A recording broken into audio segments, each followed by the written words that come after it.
2 number pandal में एक पीली साड़ी पहने रेलिंग से टिकी हुई महिला बैठी। 2 नंबर पंडाल में एक तो रेलिंग के पास में जहाँ पर रेलिंग है, बांस की रेलिंग लगी, वहाँ पीली साड़ी पहने जो टिकी हुई बहन जी बैठी है। ये एक ब्लूटूथ ईयरपीस है जो कि साइज में राजमा से भी छोटा होता है। ये डिवाइस एग्जाम्स में चीटिंग के लिए बनाया गया था और ये मार्केट में इजीली अवेलेबल। ये पाखंडी फर्जी पर्चा बनाकर कैसे मासूम और भोली भाली जनता को बेवकूफ बनाता है। अगर आप धाम पर जा चुके हो तो आपको पता होगा कि वहाँ पर सिक्योरिटी के लिए PTZ 360 डिग्री CCTV कैमराज का यूज किया जाता है। इसका कंट्रोल पैनल धाम में मौजूद कंट्रोल रूम में होता है। कंट्रोल रूम में बैठी उनकी टीम ऐसे लोगों को चुनती है जो भीड़ में से अलग दिख रहे होते हैं। हाँ, सिर पर सफेद तौलिया, काला बैग लिए हुए दाढ़ी वाले।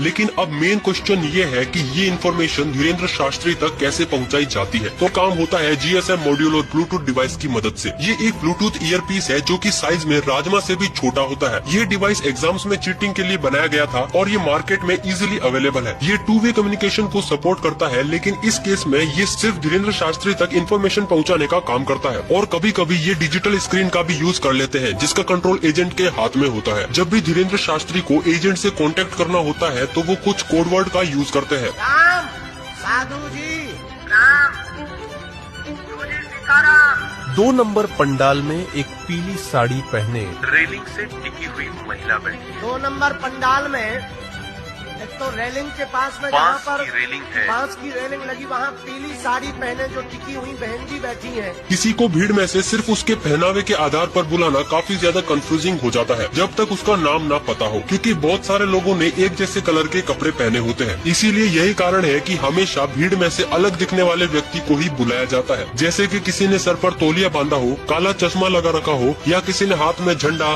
नारियल, स्केच पकड़ा हो। हाँ, सिर पर सफेद तौलिया, दादा गुरुजी का चित्र लिए हुए विराजमान, गुलाबी रंग की शर्ट और सिर पर रूमाल बांधे। और जिन 2-3 लोगों का नाम लेकर बुलाया जाता है, या तो वो लोग स्क्रिप्टेड होते हैं या ये वो लोग होते हैं जिनका नाम टोकन में निकलता है, जिनको नहीं पता कि टोकन सिस्टम क्या है। ये एक अर्जी लगवाने का माध्यम है जो बिल्कुल लॉटरी सिस्टम की तरह काम करता है। बागेश्वर धाम में आयोजित होने वाले दिव्य दरबार का हिस्सा होने के लिए बागेश्वर धाम से टोकन लेना पड़ता है। इस टोकन वाले पर्चे में अपना नाम, पता और मोबाइल नंबर लिखकर बागेश्वर धाम में जमा करना होता है।